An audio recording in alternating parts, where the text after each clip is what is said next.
भारत में अवतारी होगा जो अति विस्मयकारी होगा, ज्ञानी और विज्ञानी होगा वो अद्भुत सेनानी होगा। भारत का कार्यालय होगा, भारत में न्यायालय होगा, भारत होगा विश्व विजेता, भारत होगा विश्व का नेता। जी हाँ दोस्तों, हर देश हर मुल्क के लोग यही चाहते हैं कि देश की प्रगति हो, उनका देश विश्व विजेता हो। परंतु यदि दुनिया भर के मशहूर भविष्य वक्ताओं द्वारा वर्तमान के लिए की गई भविष्यवाणियों की माने तो शायद कुछ लोग उस पर यकीन ना करें। लेकिन आपको बता दें, अपनी इस रिसर्च में हम जिन भविष्य वक्ताओं की भविष्यवाणियों का जिक्र करने जा रहे हैं, उन्होंने आज से पहले भारत ही नहीं बल्कि विश्व भर का जिक्र करते हुए जितनी भी भविष्यवाणियां की हैं, वो 100 की 100 सत्य साबित हुई हैं। दरअसल इन सभी भविष्य वक्ताओं ने अपनी भविष्यवाणी में भारत के विश्व गुरु बनने का जिक्र करते हुए कहा है कि भारत विश्व विजेता होगा, पूरे विश्व में भारत ही सुप्रीम पावर होगा, भारत में ही पूरी दुनिया का कार्यालय होगा और भारत देश का परचम पूरे विश्व में लहराएगा। भविष्य वक्ताओं की भविष्यवाणियां भारत में जन्मी एक महाशक्ति के बारे में यह भी बता रही है कि वह महाशक्ति, वह महापुरुष पूरे विश्व में आध्यात्मिक क्रांति ला देगा, जिसके आध्यात्म ज्ञान से हर बुराई खत्म हो जाएगी, जिससे पूरे विश्व में शांति स्थापित होगी और तीसरा विश्व युद्ध भी टल जाएगा। नमस्कार दोस्तों, आज हम आपके सामने ऐसे महान भविष्य वक्ताओं की भविष्यवाणी लेकर आए हैं जिन्होंने समय से पहले समय की तस्वीर दिखा दी थी, जिनके धुंधले प्रतिबिंब आज स्पष्ट रूप से दिखाई दे रहे हैं। जी हाँ, आज हम आपके सामने एक ऐसे रहस्य का खुलासा करने जा रहे हैं जो एक विचित्र बदलाव की ओर संकेत करता है, एक ऐसा दौर जो विश्व में मानवता और शांति को मुकम्मल करेगा। भविष्यवाणियों के अनुसार लोगों में एक नए तरह का आध्यात्मिक झुकाव देखने को मिलेगा और यह एक आध्यात्मिक संत उस महापुरुष की जागृति से संभव होगा। वो इतना शक्तिशाली होगा कि जमीन से अर्श तक उस महाशक्ति की ही शक्ति होगी। जो दृश्य महान भविष्य वक्ताओं ने दिखाया है उस पर विश्वास करना आसान नहीं था। कहते हैं सांच को आंच नहीं लेकिन प्रमाणित करना नागुज़ीर है। यकीन मानिए, जब हमारी टीम ने इस पड़ताल का सफर शुरू किया तो एक नहीं दो नहीं बल्कि बहुत सारे भविष्य वक्ताओं की भविष्यवाणी में उस महापुरुष और महाबदलाव का जिक्र मिला, जिसके बाद उन्हीं सब भविष्यवाणियों को आधार बनाकर हमारी टीम ने उस महापुरुष की खोज शुरू कर दी। दोस्तों, हमारी इस रिसर्च में समय और कठिन परिश्रम लाजमी था, लेकिन परिणाम निराशाजनक नहीं थे। हमने सभी प्रमाण इकट्ठे किए और भविष्यवाणियों से मिलान करने के बाद अब हम उन्हें आपके सामने लेकर आए हैं। हमारी टीम ने तो पता लगा लिया था, मगर अब वक्त था तो जनता को उस महापुरुष के बारे में अवगत करवाने का। हमारी पड़ताल का निष्कर्ष कुछ ऐसा था कि जिसे जानकर हमारी टीम भी चौंक गई थी और अब ये पड़ताल आपके भी होश उड़ा देगी। तो वीडियो छोड़कर कहीं जाइएगा मत। दोस्तों, वो महापुरुष हम सबके बीच मौजूद है।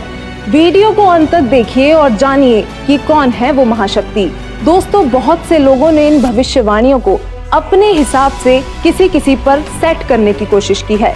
कुछ लोग ओशो को वह महाशक्ति बताते हैं तो कुछ जय गुरुदेव पंथ के प्रवर्तक श्री तुलसीदास जी को, कुछ भारत के माननीय प्रधानमंत्री श्री नरेंद्र मोदी जी पर ये भविष्यवाणी सेट करते हैं तो कुछों ने अन्य संतों व राजनेताओं पर सेट करने की कोशिश की है। लेकिन वास्तव में ये सभी भविष्यवाणियां बिल्कुल फिट किस महापुरुष पर बैठती है, यह जानकारी आपको हमारी रिसर्च को देखने के बाद खुद ब खुद मिल जाएगी। सबसे पहले हम आपको कुछ ऐसे महान भविष्य वक्ताओं की भविष्यवाणियों से रूबरू करवाते हैं जो अपनी सटीक भविष्यवाणी से विश्व विख्यात हैं। हमारे पहले महान भविष्य वक्ता हैं इंग्लैंड के विलियम जॉन वार्नर हैमॉन उर्फ कीरो, जिनको दुनिया के मशहूर हस्तरेखा विज्ञानी के तौर पर जाना जाता है। भारत की आजादी व भारत के उज्जवल भविष्य की सटीक भविष्यवाणी करने वाले कीरो विश्व में होने वाले इस परिवर्तन को किस तरीके से देख रहे थे, आइए जानते हैं।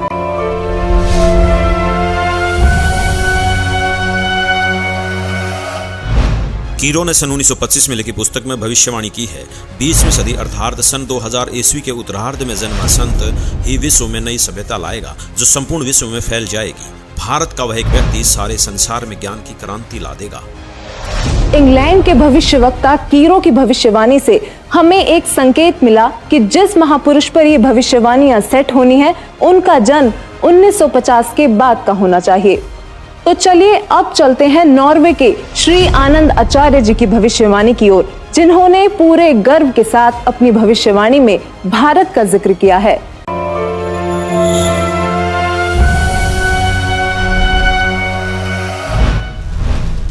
श्री आनंदाचार्य की भविष्यवाणी के अनुसार 1998 के बाद एक शक्तिशाली धार्मिक संस्था भारत में प्रकाश में आएगी, जिसके स्वामी एक गृहस्थ व्यक्ति की आचार संहिता का पालन संपूर्ण विश्व करेगा।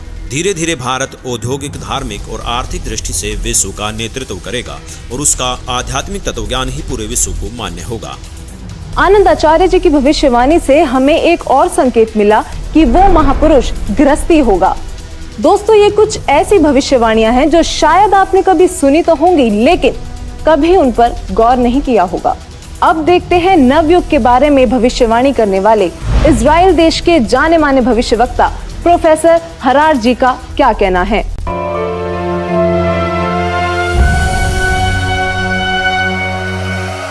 प्रोफेसर हरार। इजराइल के प्रोफेसर हरार के अनुसार भारत देश का एक दिव्य महापुरुष मानवतावादी विचारों से सन 2000 ईस्वी से पहले आध्यात्मिक क्रांति की जड़ें मजबूत कर लेगा। वह सारे विश्व को उनके विचार सुनने को बाध्य होना पड़ेगा।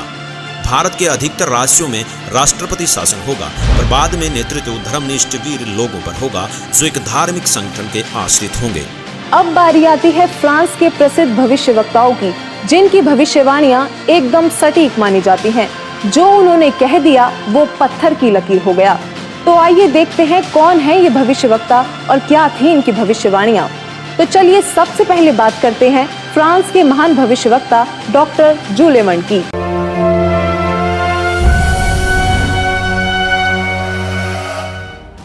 डॉक्टर जूले वर्न के अनुसार भारत से उठी ज्ञान की धार्मिक क्रांति नास्तिकता का नाश करके आंधी तूफान की तरह संपूर्ण विश्व को ढक लेंगी। उस भारतीय महान आध्यात्मिक व्यक्ति के अनुयायी देखते देखते एक संस्था के रूप में आत्म शक्ति से संपूर्ण विश्व पर प्रभाव जमा लेंगे।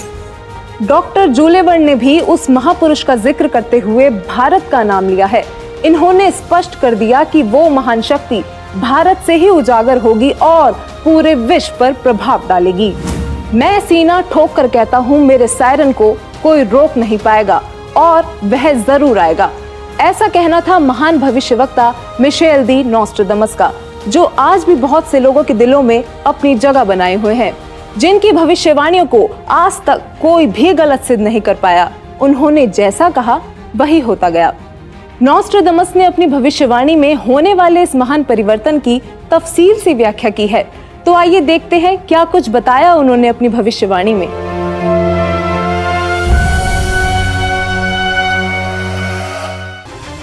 नॉस्ट्राडामस सन 1555 में अपने ग्रंथ के शतक 10 श्लोक 96 में उस महापुरुष के बारे में बताया है कि वह महापुरुष एक ऐसे देश में जन्म लेगा जो 3 तरफ से समुद्र से घिरा हुआ होगा तथा उस देश का नाम एक सागर हिंद महासागर के नाम से होगा, यानी कि हिंदुस्तान।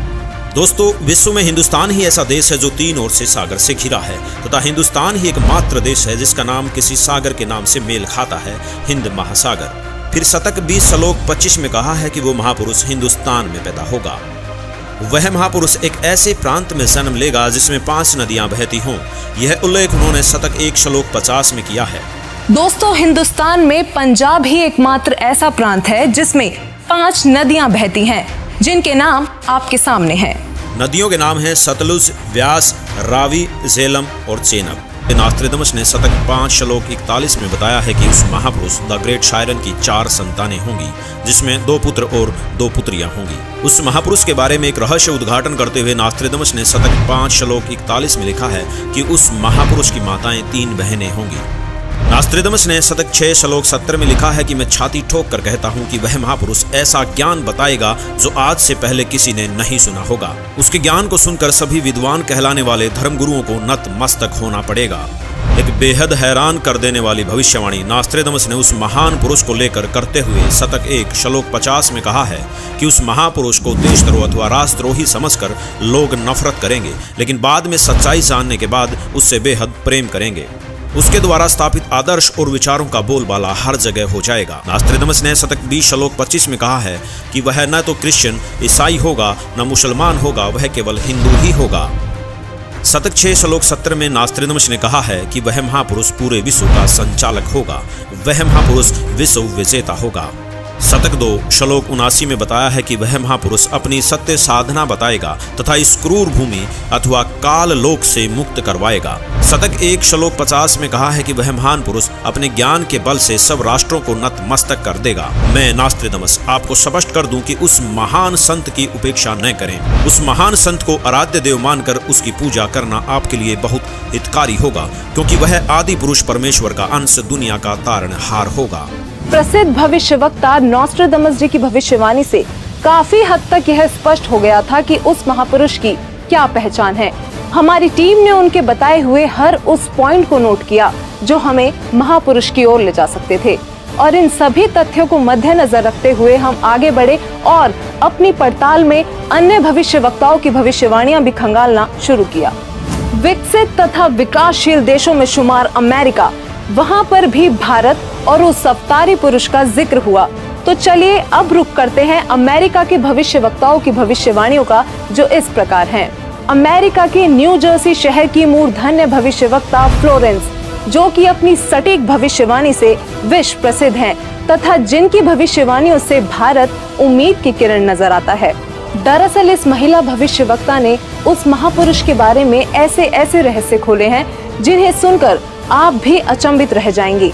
यह अक्सर उस महापुरुष को ध्यान लगाते समय देखा करती थी। तो आइए जानते हैं उन्होंने उस महापुरुष के बारे में क्या क्या रहस्य खोले हैं।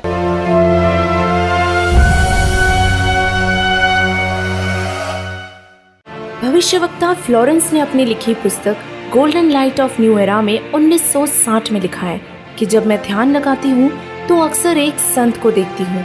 उसके सिर पर सफेद बाल हैं, न दाढ़ी है न मूंछ, वह गौर वर्ण का है।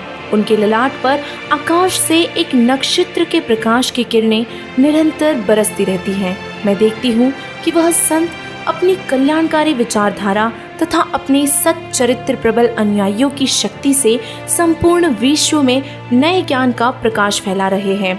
उनमें इतनी शक्ति है कि वह प्राकृतिक परिवर्तन भी कर सकते हैं।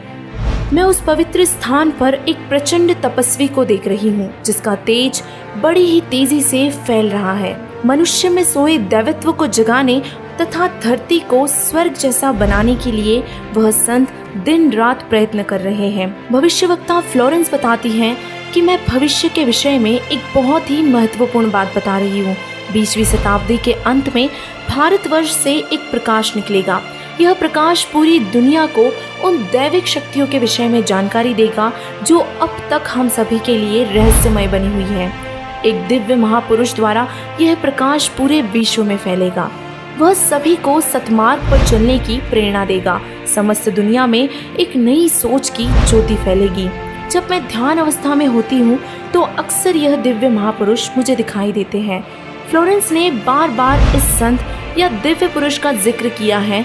साथ ही ये भी बताया है कि उत्तरी भारतवर्ष में एक पवित्र स्थान पर वे मौजूद हैं। भविष्यवक्ता फ्लोरेंस की भविष्यवाणियों से हमें जो जानकारी मिली उसकी हमने बड़ी ही गहनता से जांच की, क्योंकि उनकी भविष्यवाणी ने वो रहस्य खोले जो हम सोच भी नहीं सकते थे। फ्लोरेंस की भविष्यवाणी से जो रहस्य उजागर हुआ वो चौंकाने वाला था। इस रहस्य के खुलने से हमारी टीम को आगे बढ़ने में बहुत मदद मिली। तो चलिए अब देखते हैं अमेरिका के ही अन्य भविष्यवक्ता क्या कहते हैं। अब हम बात करने जा रहे हैं भारत के पहले प्रधानमंत्री पंडित जवाहरलाल नेहरू जी के निधन तथा नेहरू जी के उत्तराधिकारी चुने जाने की सटीक भविष्यवाणी करने वाली अमेरिका की महान भविष्यवक्ता श्रीमती जीन डिक्सन की।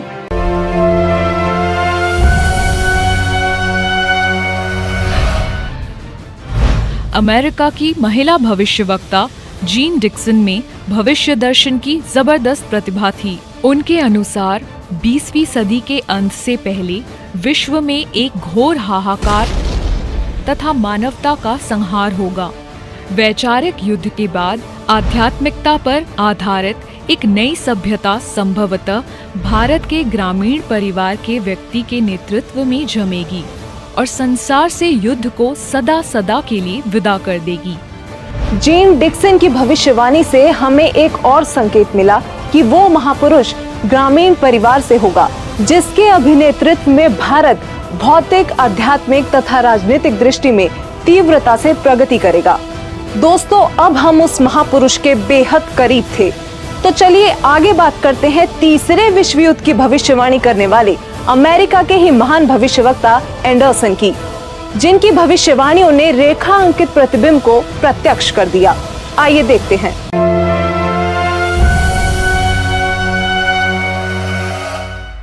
21वीं सदी में भारत के देहात का एक धार्मिक व्यक्ति एक मानव, एक भाषा और एक झंडे की रूपरेखा का संविधान बनाकर संसार को सदाचार, उदारता, मानवीय सेवा व प्यार का सबक देगा। एंडरसन जी की भविष्यवाणी भी 21वीं सदी की ओर संकेत कर रही थी, जिस दौरान वो महापुरुष एक भाषा, एक मानव तथा एक झंडे की रूपरेखा रखेगा। इतने संकेत मिलने के बावजूद भी हमने अन्य भविष्यवक्ताओं की भविष्यवाणियां देखना जारी रखा और अब हमारे सामने आती है हंगरी की महान भविष्यवक्ता बोरिस्का की भविष्यवाणी।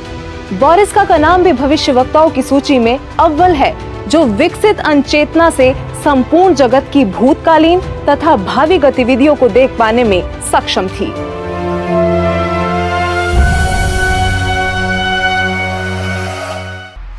हंगरी की ज्योतिषी बोरिस्का के अनुसार इस आध्यात्मिक व्यक्ति के बड़ी संख्या में छोटे छोटे लोग ही अनुयायी बनकर भौतिकवाद को आध्यात्मिकता से बदल देंगे।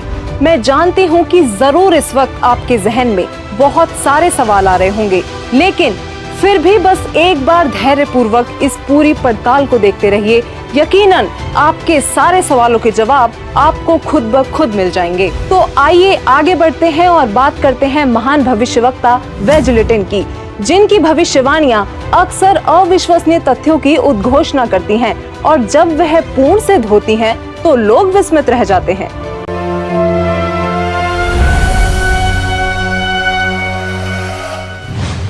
श्री वेजलेटिन।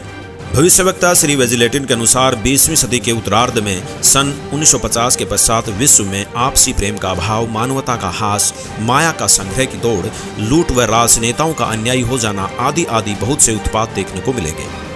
परंतु भारत में उत्पन्न हुई शांति, भ्रातृत्व भाव पर आधारित नई सभ्यता संसार से देश, प्रांत और जाति की सीमाएं तोड़कर विश्व भर में अमन और चैन उत्पन्न करेंगी।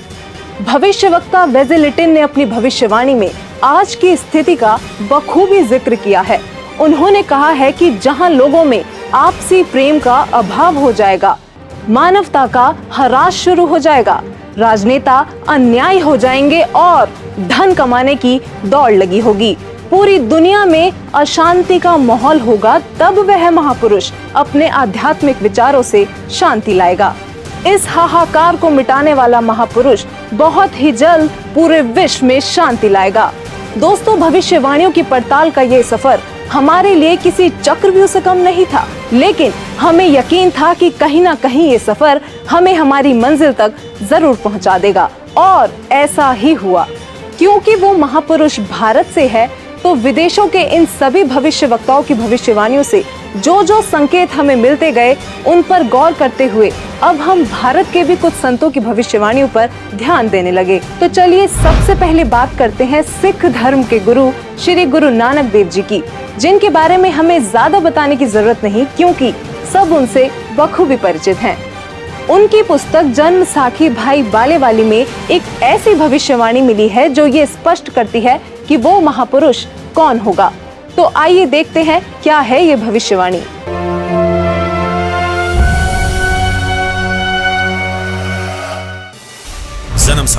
जन्म साखी भाई बालेवाली, जिसके प्रकाशक हैं भाई सवाहर सिंह एंड कंपनी, पुस्तक वाले बाजार, माई सेवा, अमृतसर, पंजाब। हिंदी भाषा वाली। पेज नंबर 305 पर भक्त प्रहलाद की भविष्यवाणी लिखी है कि नानक जी के सचखंड साने के सैकड़ों वर्ष पश्चात पंजाब की धरती पर 60 वर्ण में वह संत जन्म लेगा जो कबीर जी तथा नानक जी जैसा महान होगा।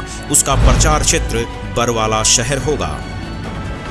दोस्तों, जन्म साखी भाई बालेवाली में लिखी भविष्यवाणी से ये स्पष्ट हो गया कि वो संत जाट वर्ण का होगा और उसका प्रचार क्षेत्र बरवाला होगा। आरिफ का चेहरा प्रत्यक्ष दिखाई दे रहा था।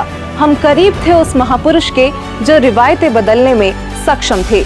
अब देखना यह था कि जाट जाति का संत कौन है और किसका प्रचार क्षेत्र बरवाला है। इसके साथ ही हमें अपनी अगली भविष्यवाणी में उस संत के जन्म का पता लगा। भारत के प्रसिद्ध संत श्री तुलसीदास जी जय गुरुदेव पंथ वाले, जिनका आश्रम मथुरा में स्थित है, उन्होंने उस महापुरुष को लेकर भविष्यवाणी ही नहीं बल्कि वर्तमान वाणी भी बोली है। जी हाँ, बिल्कुल सही सुना आपने। संत तुलसीदास जी ने वर्तमान वाणी भी कही थी, क्योंकि वो उस महापुरुष की उपस्थिति को बखूबी महसूस कर पा रहे थे और उन्होंने अपनी वर्तमान वाणी से लोगों को उस महापुरुष के बारे में बताना चाहा कि वो संत जन्म ले चुका है।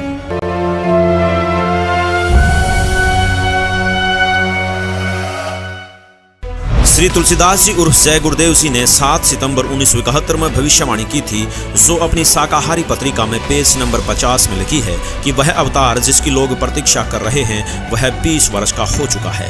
यदि उसका पता बता दूं तो लोग उसके पीछे पड़ जाएंगे। अभी ऊपर से बताने का आदेश नहीं हो रहा है। मैं समय का इंतजार कर रहा हूँ। सभी महापुरुषों ने समय का इंतजार किया है और समय आने पर सबको सब कुछ मालूम हो जाएगा। श्री तुलसीदास जी द्वारा 28 अगस्त 1971 को की गई भविष्यवाणी अनुसार महापुरुष का जन्म भारतवर्ष के एक छोटे से गांव में हो चुका है और वह व्यक्ति मानव इतिहास का सबसे महत्वपूर्ण व्यक्ति बनेगा। उसे जनता का इतना बड़ा समर्थन प्राप्त होगा कि आज तक किसी को नहीं मिला है। वह महापुरुष नए सिरे से विधान को बनाएगा और वह विश्व के संपूर्ण देशों पर लागू होगा। उसका एक झंडा होगा, उसकी एक भाषा होगी। शाकाहारी पत्रिका का उपरोक्त वर्णन पुस्तक जय गुरुदेव की अमृतवाणी भाग 2 के 50 तथा 59 पर लिखा है, जिसकी लेखिका हैं दिव्या शर्मा तथा मुद्रक हैं अर्जेंट प्रिंटिंग प्रेस, पुराना बस स्टैंड, मथुरा। इसके साथ ही एक और भविष्यवाणी बाबा जय गुरुदेव उर्फ तुलसीदास जी द्वारा 28 अगस्त 1971 को की गई थी, जो शाकाहारी पत्रिका पृष्ठ 59 में लिखी है। संत तुलसीदास जी ने अपनी वाणी में यह स्पष्ट रूप से बताया कि वो संत पृथ्वी पर मौजूद है और 7 सितंबर 1971 को वह पूरे 20 वर्ष का हो चुका है। राजस्थान के भविष्यवक्ता बाबा रामदेव को कौन नहीं जानता, इन्होंने तो कमाल ही कर दिखाया है।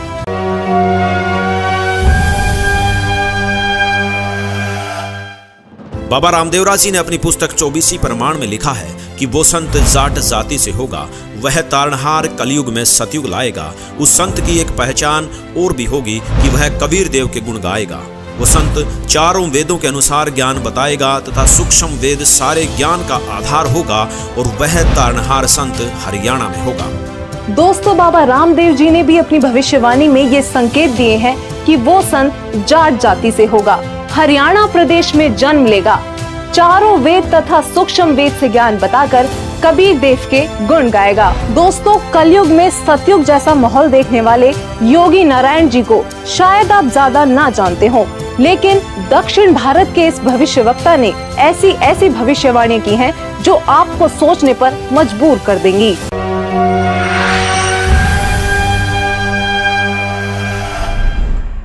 दक्षिण भारत के कर्नाटक के योगी नारायण जी ने अपनी पुस्तक काल ज्ञान में उस महापुरुष के साथ साथ उनके द्वारा लाए जाने वाले राम राज्य का भी जिक्र किया है। योगी नारायण जी की भविष्यवाणी कहती है कि वह दैविक शक्ति वाला महापुरुष पूरे विश्व को एक करके पूरे साम्राज्य पर राज करेगा, सबका प्रभु बनेगा। वह महापुरुष उत्तरी भारत से हो सकता है, ऐसा संकेत दिया है। उस महापुरुष का शासन धर्मयुक्त होने के कारण वर्षा अच्छी होगी, फसल भी अच्छी आएगी। जनता आने वाले समय में ज्यादा पैसों के पीछे ना पड़कर और अपने समय को बर्बाद ना करके तत्वचिंतन, आत्म कल्याण व लोक कल्याण के कार्य में मगन रहेंगे। वो सदियों से ठीक ना होने वाली बीमारी को प्रारब्ध के पाप का फल बोलते हैं, लेकिन उसके द्वारा दिए गए तारक मंत्र से उनके साम्राज्य में आपको प्रारब्ध कर्म के पाप का फल नहीं भोगना होगा और किसी भी प्रकार के असाध्य रोग ठीक हो जाएंगे। वाणी नंबर 22 पेज नंबर 225। उसके आदेश से शराब, तंबाकू, गांजा और भी जितने नशीले पदार्थ हैं उनको खाना पीना तो दूर, हाथ लगाने को भी निषेध होगा। प्रजा में ऊंच नीच का कोई भी प्रश्न नहीं रहेगा। सभी आपस में प्यार से मिलजुल कर रहा करेंगे। कौम, जाति, धर्म के नाम पर झगड़ा कराने वाले स्वार्थी नहीं रहेंगे। वाणी नंबर 23 पेज नंबर 229। इससे पहले बताई गई भविष्यवाणी में लोक प्रभु बनने वाला वो महापुरुष ब्रह्म विद्या धुरंधर गुरु होगा, अध्यात्म का पूर्ण जानकार होगा, पर ब्रह्म को बड़े साहस पूर्वक ढंग से बताएगा कि पूर्ण परमात्मा ही पूजा के योग्य है, पूर्ण ब्रह्म की ही पूजा करनी चाहिए। वाणी नंबर 24 पेज नंबर 235-236। वह महापुरुष अपने अनुयायियों को रेचक कुंभक यानी श्वास के जरिए अजप अजाप मंत्र देकर भक्ति साधना कराएगा। इससे मन संयमित रहेगा, इंद्रियों पर विजय प्राप्त होगी, मनोलय यानी मन में शांति होगी, अष्टसिद्धि तत्व ज्ञान युक्त होकर जीव मोक्ष की ओर बढ़ेगा। दर्शकों, सभी भविष्य वक्ताओं की भविष्यवाणियों की पड़ताल करने के बाद अब हमारे पास बहुत सारे तथ्य एकत्रित चुके थे, जिनको हमने एक साथ रखकर देखा तो एक पहेली जैसे सुलझ सी गई हो। अब हमारे सामने एक ऐसा डेटा था जिसके आधार पर हमने सभी संतों पर भविष्यवाणियां सेट करनी शुरू कर दी, चाहे वो ओशो हो या राधा स्वामी पंथ के प्रवर्तक श्री गुरविंदर सिंह जी, सतपाल जी महाराज हो या फिर बाल योगेश्वर आदि। दोस्तों, हमारी इस फेरियस्त में हर वो संत और महापुरुष मौजूद थे जिनका नाम अक्सर आपके जहन में आता होगा। आध्यात्मिक संत या महापुरुष ही नहीं, बल्कि हमने प्रधानमंत्री नरेंद्र मोदी जी जैसे राजनेताओं पर भी भविष्यवाणी को सेट करके देखा, लेकिन एक एक करके सभी संतों व राजनेताओं की छटनी होती चली गई और अंत में हमारे सामने थे एक ऐसे संत, एक ऐसे महापुरुष जिनके बारे में हमने सोचा तक नहीं था। केवल एक यही संत ऐसे थे जिन पर सारी की सारी भविष्यवाणियां खरी उतर रही थी। दोस्तों, अब हम आप सभी दर्शकों से अनुरोध करते हैं कि दिल थाम कर बैठिए और तैयार हो जाइए उस महापुरुष को देखने के लिए, क्योंकि अब हम पेश करने जा रहे हैं उस महापुरुष की तस्वीर। दोस्तों, वो संत कोई और नहीं बल्कि पूरी दुनिया में सब संत महंत गुरु आचार्यों शंकराचार्यों से हटकर सर्व धर्म ग्रंथों के आधार पर सद्भक्ति प्रदान करने वाले अद्वितीय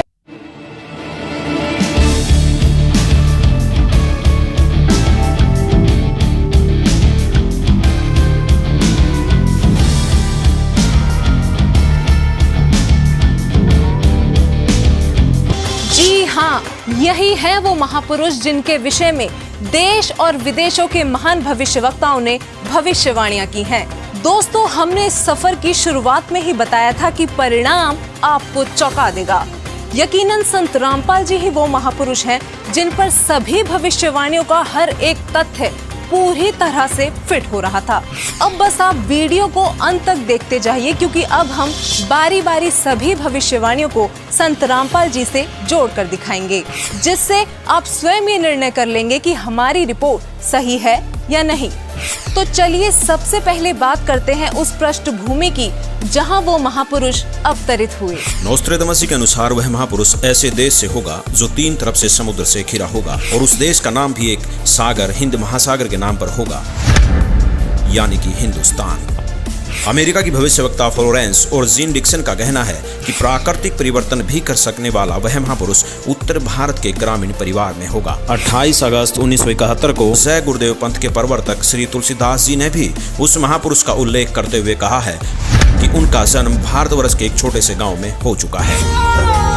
वह तारणहार संत हरियाणा में होगा। कुछ ऐसा ही कहना है राजस्थान के बाबा रामदेवरा जी का। इसके अलावा इंग्लैंड के कीरो और फ्रांस के जुलेवन जैसे भविष्यवक्ताओं ने भी उस महाशक्ति के बारे में भारत में ही होने के संकेत किए हैं। संत रामपाल जी का जन्म उत्तर भारत के छोटे से गांव धनाना, जिला सोनीपत, हरियाणा, जो कि पहले पंजाब प्रांत था, वहां एक ग्रामीण परिवार में हुआ। इंग्लैंड के भविष्यवक्ता कीरो ने उस संत का जन्म 20वीं सदी के उत्तरार्ध में अर्थात सन 1950 के पश्चात 1951 में हुआ बताया है। तो वही श्री तुलसीदास जी और जय गुरुदेव जी ने भी 7 सितंबर 1971 की अपनी भविष्यवाणी में बताया है कि वह महापुरुष 20 वर्ष का हो चुका है। संत रामपाल जी का जन्म 8 सितंबर 1951 में यानी कि 20वीं शताब्दी के उत्तरार्ध में हुआ है और श्री तुलसीदास जी द्वारा की गई भविष्यवाणी के अनुसार 7 सितंबर 1971 को संत रामपाल जी पूरे 20 वर्ष के हो चुके थे। फ्रांस के महान भविष्यवक्ता नोस्ट्रेदामस के अनुसार वह महापुरुष न ईसाई होगा और न मुसलमान, वह केवल हिंदू ही होगा। और इसी भविष्यवाणी का समर्थन जन्म साकी भाई बालेवाली में भी किया गया है कि वह संत जाट वर्ण का होगा और उसका प्रचार क्षेत्र बरवाला है। बाबा रामदेवरा जी ने अपनी भविष्यवाणी में बताया है कि वह संत जाट जाति से होगा तथा चारों वेदों और सूक्ष्म वेद से ज्ञान बताकर कबीर देव के गुण गाएगा। यहाँ संत रामपाल जी ही विश्व में एकमात्र ऐसे संत हैं जो हिंदू धर्म में जाट जाति से बिलोंग करते हैं और जिनका प्रचार क्षेत्र भी सतलोक आश्रम बरवाला, जिला हिसार, हरियाणा रहा है। वो सभी धर्म ग्रंथों के आधार पर कबीर देव जी का गुणगान करते हैं। नोस्ट्रेदामस के अनुसार उस महापुरुष की 4 संतानें होंगी और उनकी माताएं 3 बहनें होंगी। यहाँ नॉर्वे के आनंदाचार्य जी ने भी यही बताया है कि वह महापुरुष एक गृहस्थ व्यक्ति होगा। ये भविष्यवाणी भी संत रामपाल जी पर पूरी तरह से खरी उतरती हैं। दरअसल संत रामपाल जी की माताएं 3 बहनें हैं। ये बात प्रमाणित करने के लिए पेश है आपके सामने संत रामपाल जी की माता जी का यह वीडियो। माता जी, क्या शुभ नाम है आप जी का? चंद्र देवी। माता जी, कौन से गांव से हैं आप? दमकन खेड़ी। माता जी, आप कितने भाई बहन हैं? 6 बहन भाई, 3 बहन 3 भाई। माता जी, आपकी जो 3 बहन हैं उनके क्या क्या नाम हैं? बड़ी लक्ष्मी, मेरा नाम चंद्र देवी, उसका है प्यारी। वहीं संत रामपाल जी महाराज जी की 4 संतानें, 2 पुत्र तथा 2 पुत्रियां भी हैं। अमेरिका के न्यू जर्सी शहर की भविष्यवक्ता फ्लोरेंस ने बताया कि वह महापुरुष गौर वर्ण के हैं। सिर पर सफेद बाल है, न दाढ़ी है और न मूछें। इन सभी भविष्यवाणियों का मिलान आप जी चाहें तो अपने आप भी कर सकते हैं। संत रामपाल जी गौर वर्ण के हैं। उनके सिर पर सफेद बाल है और वो बगैर दाढ़ी मूछ के रहते हैं।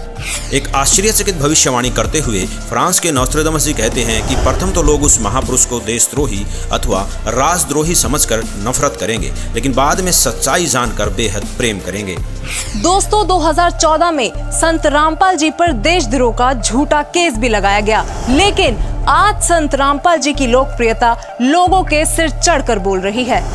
कुछ और बातें जो भविष्यवाणियों में सामने आई वो इस प्रकार हैं। अमेरिका के भविष्यवक्ता एंडरसन के मुताबिक 21वीं सदी में वह महापुरुष एक मानव, एक भाषा व एक झंडे की रूपरेखा रखेगा। योगी नारायण जी के अनुसार उस संत के आदेश से शराब, तंबाकू, गांजा और भी जितने नशीले पदार्थ हैं उनको खाना पीना तो दूर, हाथ लगाने को भी निषेध होगा।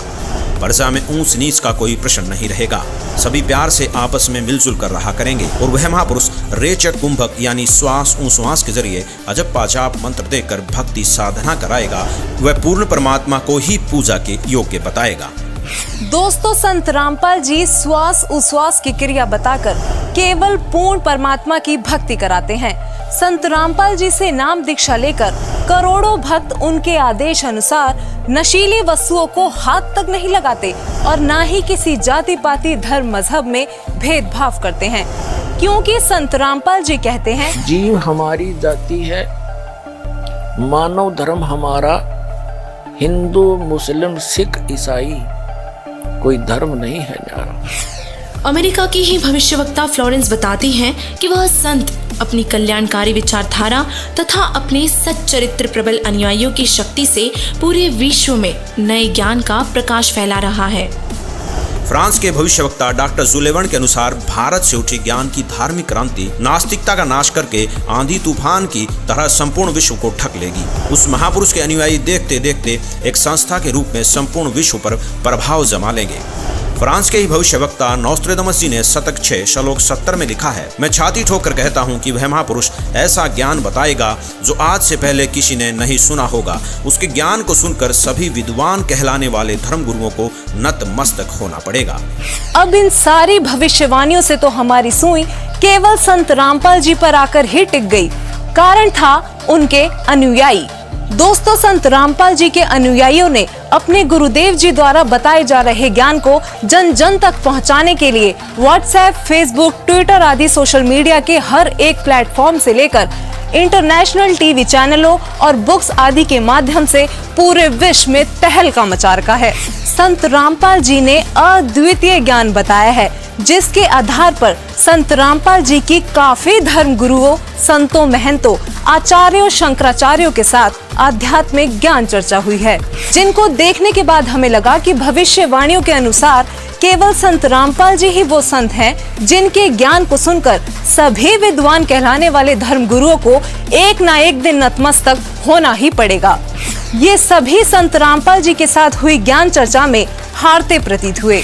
तो आखिरकार ये अनसुलझी पहेलियां इतने सरल तरीके से सुलझ गईं कि संदेह की कोई गुंजाइश ही नहीं बची। वीडियो में कही गई एक एक बात सत्य है।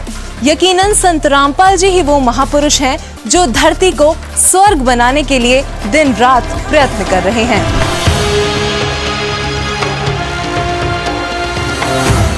पर में पंथ प्रगट हो बाणी, ये पर माँ पंथ गरीबदास के पंथ में कहते, मेरी महिमा की वाणी, मेरी लीला की वाणी पुनः प्रगट होगी उसके द्वारा, और शब्द हमारे का निर्णय ठानी। बर में पंथ प्रगट हो बाणी, हवे बाणी ये हवे है, और शब्द हमारे का निर्णय ठानी। अस्थिर घर का मरम ना पावे, ये 12 पंथ हम ही को ध्यावे। कि 12 पंथ तक, गरीबदास पंथ तक ये उस स्थायी स्थान पर नहीं जा सकते, सतलोक प्राप्ति नहीं कर सकते। फिर कहते हैं बर में पंथ हम ही चलावें, बर में पंथ में हम ही चलकर आवेंगे। गरीबदास वाले में आगे चल गए और सब पंथ मिटा के एक का पंथ चलावें। और कहते हैं अब परमात्मा ने कलयुग को 3 चरणों में बांटा है। ये प्रथम चरण कलयुग निर्याना, तब मगर मांडो में दाना। प्रथम चरण कलयुग का उस समय समझो जब मैं घर से सह शरीर जाऊंगा, वो प्रथम चरण होगा। और बीचली पीढ़ी का कब होगा? 5505 बीत जाएंगे तब। अब देखो आगे ये बताया कि कलयुग ऐसे ऐसे बीतेगा। और फिर बताया है कि 5000, ये कलयुग के विषय में बताया कि 5505 तब ये शब्द होगा सच्चा। ओए होए, कहते 5505 वर्ष जब बीत जाएंगे तब यह मेरी बात सच्ची होगी। ये कबीर सागर है। और इसके सवसम बोध नामक एक चैप्टर है, और खंड इसका वही बोध सागर खंड है। 170 पृष्ठ से यहाँ से देखियो, ये सत्य कबीर वचन यानी परमात्मा के वचन है, लेकिन हमारे काम के ये यहाँ से हैं। 171 पृष्ठ से सवसम वेद बोध, सवसम वेद बोध यहाँ लिखा है 5 सहस और 500 जब 5 सहस और 500 यानी 5500 जब कलयुग बीत जाए,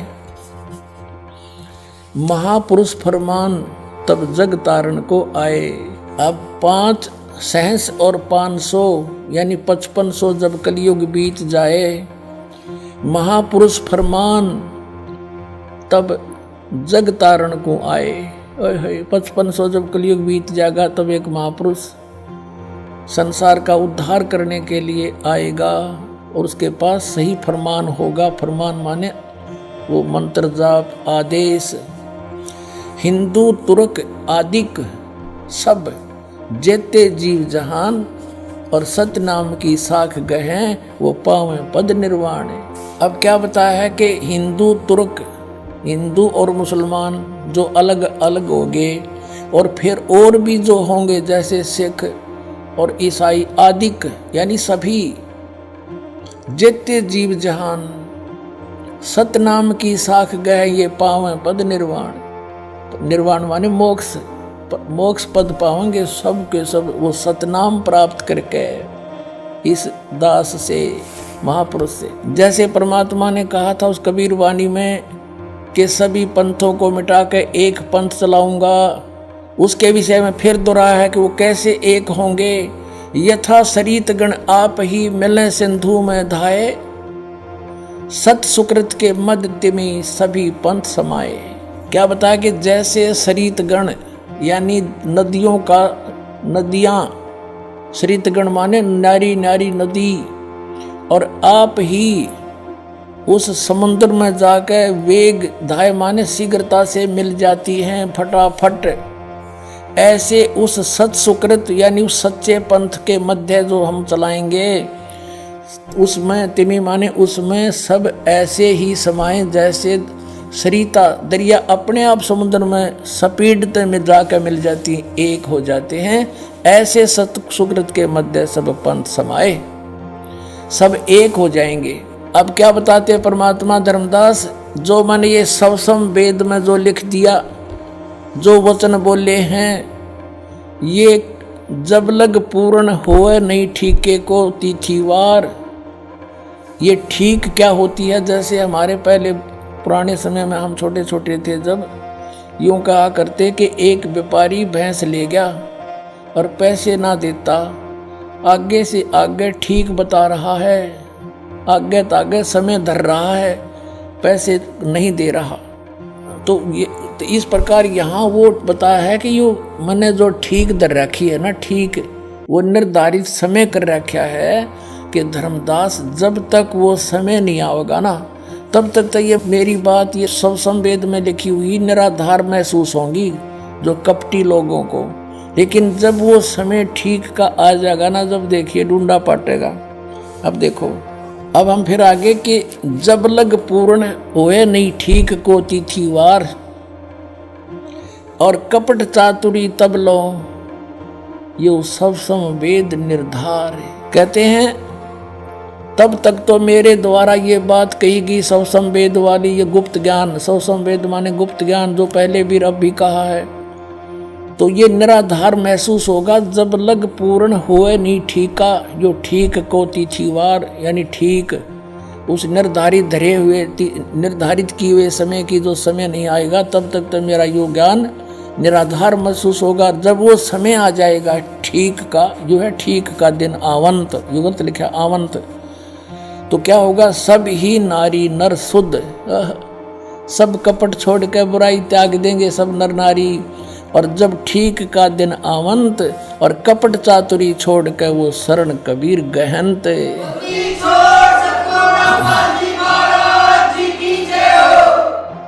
पूरे विश्व में लिखा परमात्मा ने कि सब एक हो जाएंगे। क्या लिखा है कि एक अनेक हव गए और पुनः अनेक हो एक, हंस चले सतलोक को सब सत नाम की टेक। एक से हम अनेक बना दिए काल ने, हिंदू न्यारे, मुसलमान अलग, सिख न्यारे, ईसाई अलग से और नरे धर्म बना दिए और ये मजहब पंथ गणे बना दिए।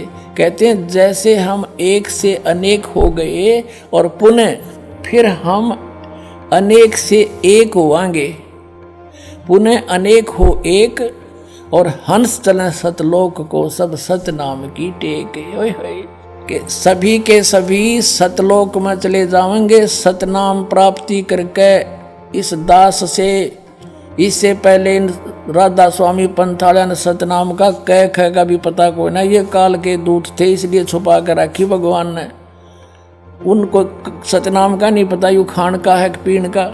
अब ये वास्तविक मंत्र आपको दिया जाएगा, इससे आप सबका मोक्ष होगा, पूरे विश्व में शांति। देखना आगे कितना कमाल किया है कि घर घर बोध विचार हो, मेरे ज्ञान का घर घर चर्चा चलेगी और दुर्मति दूर बहाए, सबकी दुर्बुद्धि दूर हो जाएगी, हाहाकार मिट जाएगा, माया की दौड़, मिलावट, रिश्वतखोरी, आपस में लड़ाई खींचातानी, ये दुर्मति दूर बहाए और कलयुग में एक होकर सब बरतें सहज शोभाए।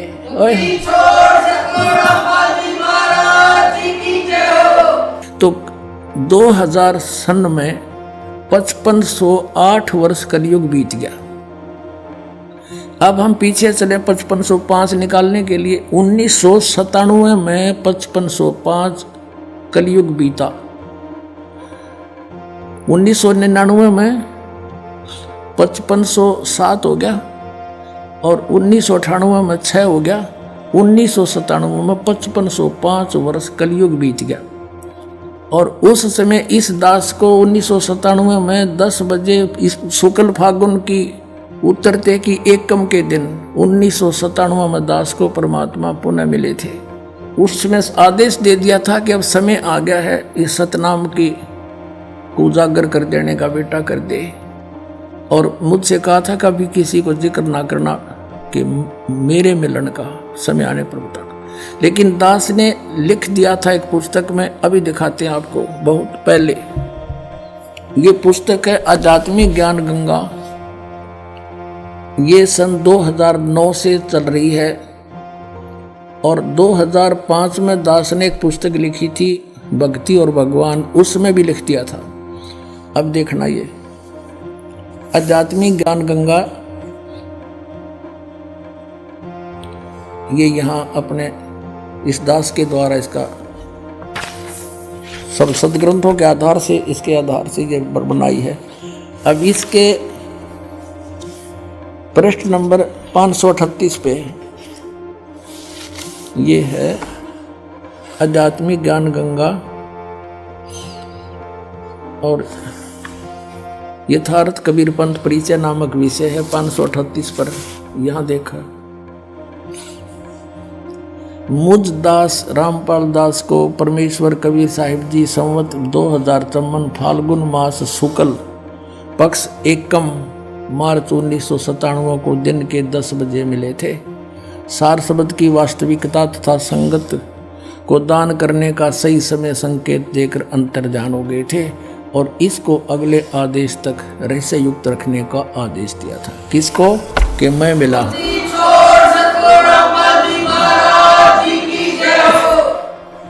तो पुण्यात्माओं, ये दास ने कोई बाद में नहीं लिखी, ये 5505 तो ईब समझ में आई हमारा। ये ईब कैलकुलेशन करी दोबारा भी कैसे सेट होया। ये वहाँ नो का नो जिसने मालिक ने बना के भेज रखा उसमें कमी नहीं रह सकती। ये दास उसी परमेश्वर का भेजा हुआ है आपके लिए।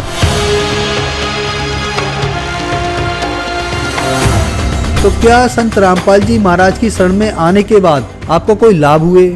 संत रामपाल जी महाराज जी की शरण में आने से हमारे जो माइंड में प्रॉब्लम रहती थी वो सही हुई और हमारी बेटी की जो निमोनिया थी वो भी ठीक हुई। हमारी आर्थिक स्थिति ठीक हो गई। मेरे हस्बैंड की जॉब नहीं होती थी, उनकी जॉब पहले पानीपत में लगी, कॉन्ट्रैक्ट पे लगे थे, 2-2.5 साल तक रहे। आज वो परमानेंट जॉब पे करनाल में लगे हैं। आशीर्वाद मात्र से मेरे गले में जो कैंसर की गांठें थी वो बिल्कुल ठीक हो गई और मेरे दिल में छेद था वो भी संत रामपाल जी महाराज के आशीर्वाद मात्र से ही बिल्कुल ठीक हूँ मैं। छोटी मोटी बीमारी थी तो परमात्मा की दया से शरण में आने से संत रामपाल जी महाराज जी के वो भी बिल्कुल दूर हो गई, छोटी मोटी बीमारी जो थी। सदगुरु रामपाल जी महाराज की कृपा से यहाँ आने के बाद में ये नशा पता सब मेरा छूट गया, जबकि इतने कोशिश करने के बावजूद मैं नशे से एक पल भी दूर नहीं रहने पा रहा था। तो पहले बहुत नशे करता था, दारू गांजा भांग शराब जितने भी हैं टोटल नशे दास किया करता था।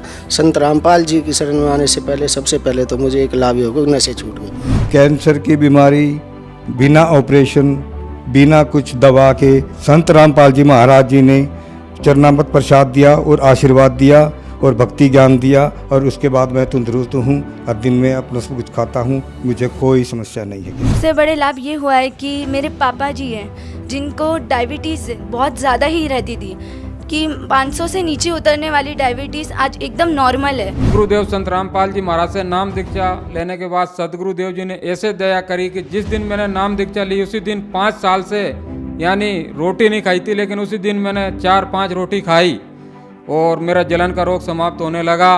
संत रामपाल जी महाराज से नाम दीक्षा लेने के बाद मेरा कैंसर का रोग बिल्कुल ठीक हो गया, मैं बिल्कुल स्वस्थ हो गया। जो कबीर जी हैं वो पूर्ण परमात्मा हैं और सतगुरु रामपाल जी महाराज जी हैं वो कबीर परमात्मा के खुद अवतार हैं, इस धरती पे आए हुए हैं। उन्होंने ही सब रजा की है, उनकी ही दया से हमें सारे लाभ हुए हैं। जब मैं दोबारा गई पीजीआई, फिर वहाँ टेस्ट हुए तो सारे टेस्ट क्लियर हो गए। अब जो मेरी प्रॉब्लम थी तीसरे स्टेज पे थी, वो मेरा कैंसर खत्म हो गया। छोड़ सतगुरु रामपाल जी महाराज जी की शरण में जाने के बाद मैं आज कोई भी फ्रूट है, कुछ भी है, चाहे डस्ट है, मेरे को वो बिल्कुल इफेक्ट नहीं करती है। I can eat everything, I can go anywhere, मैं कुछ भी मतलब आज करने में सक्षम हूँ। जब उस डॉक्टर से मेरी बात हुई तो डॉक्टर ने कहा ये तो सच में आपके गुरुजी का ही चमत्कार है संत रामपाल जी महाराज का, जो ये ठीक होगा, नहीं तो कैंसर पेशेंट कभी बचता नहीं है इस कंडीशन में। इतना खतरनाक इनको पॉइजन फैल चुका था, पूरा नसों में भर चुका था। उन नसों से ऑटोमेटिकली पॉइजन गायब होना, ये सबसे बड़ा चमत्कार ही है परमात्मा का। और जब से मैं संत रामपाल जी महाराज की शरण में आई हूँ, मेरा 1 रुपया नहीं गया। आज 4 साल हो रहे हैं लगभग, मैंने कोई दवा भी नहीं खाई है, कोई भी नहीं। इवन मुझे सर्दी खांसी और बुखार भी नहीं होता। जगत गुरु तत्वदर्शी संत रामपाल जी महाराज जी के इस महान मिशन को सफल बनाने के लिए करोड़ों लोग उनके साथ जुड़ रहे हैं। हमारी टीम का भी आप सभी से यही अनुरोध है कि दुनिया में महापुरुष कभी कभार ही आते हैं, इसलिए आप भी संत रामपाल जी महाराज जी के सत्संग सुनिए और शीघ्र अतिशीघ्र उनसे जुड़कर नाम दीक्षा लेकर अपना व अपने प्रियजनों का कल्याण करवाएं। धन्यवाद।